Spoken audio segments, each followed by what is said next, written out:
We're about to dive into an ancient philosophy that's built on one of the most radical ideas in all of human history.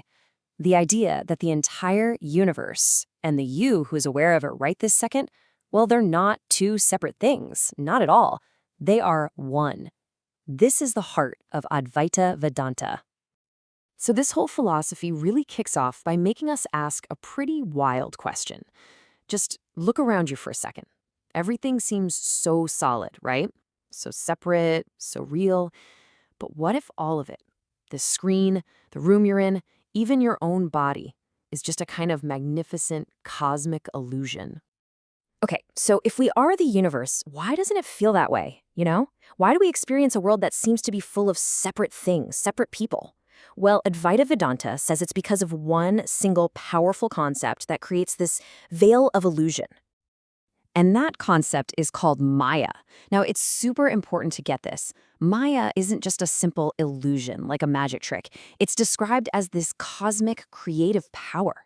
Think of it as a fundamental force that covers up the one single reality, making it appear as the rich, diverse world we all know. Here's a great way to think about it. Imagine the most vivid dream you've ever had.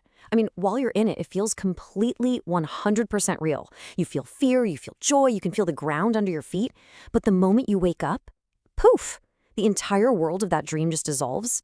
Advaita suggests our waking world has that exact same relationship to ultimate reality.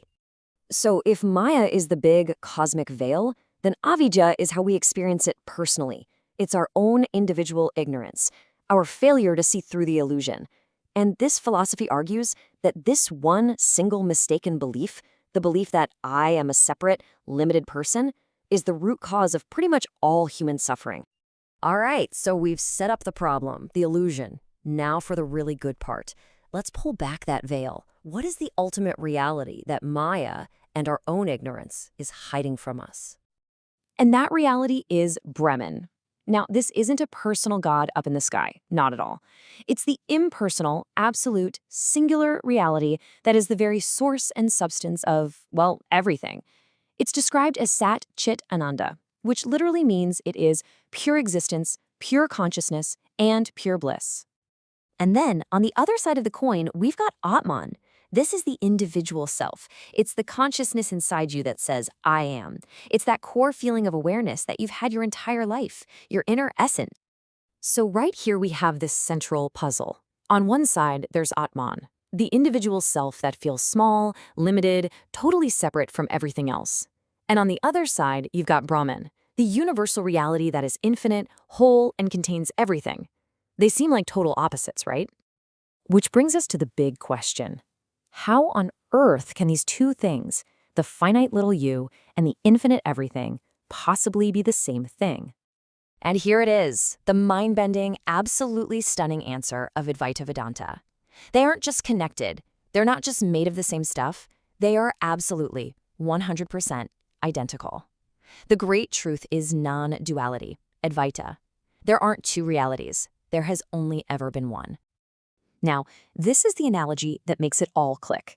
Think about a wave in the ocean. It has a temporary name and a temporary form, right? It rises up, it seems like its own individual thing, it travels across the surface. But is that wave ever truly separate from the ocean? Of course not. It is the ocean just expressing itself for a moment as a wave. In the exact same way, the Atman, you, the individual self, is just Brahman expressing itself as you.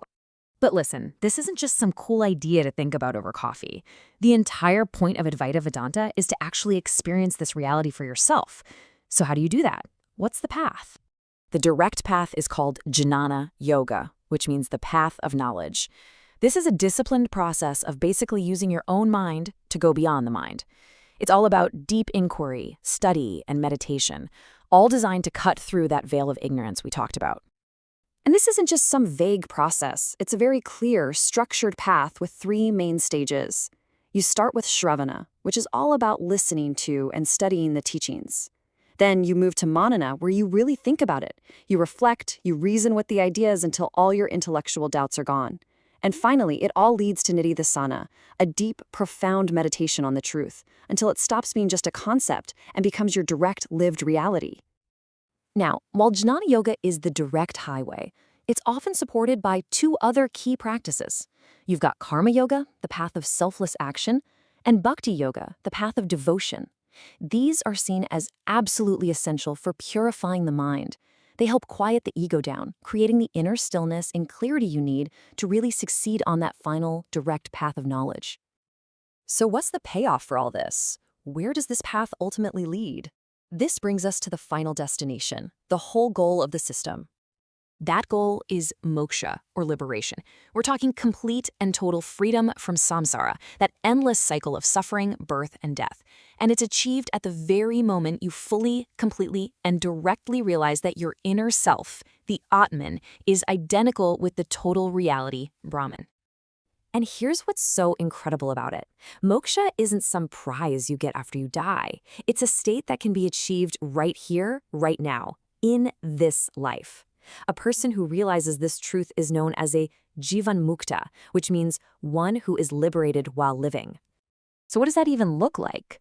Well, a Jivanmukti is someone who has seen through the great illusion of being a separate person. And because they know their true nature, they're free from all the anxieties and attachments that cause the rest of us so much suffering. They live in this state of deep, unshakable peace and bliss, just letting the body and mind play out their course because they're already free. Okay, that was a whirlwind tour, so let's just quickly recap the big ideas. At the very foundation, you have Brahman, the one reality. We experience a separate world because of Maya, the veil of illusion. Within us is Atman, our individual consciousness. The core, mind-blowing truth is that Atman is Brahman. The path to realizing this for yourself is Jnana Yoga, and the goal, the final result of that realization, is moksha, total liberation. And all of that leaves us with one final, profound question to just sit with. If the personal self, your ego, your personality, the whole story of me, is ultimately part of the illusion, then who, or what, is the awareness that's hearing these words right now? Who is the watcher?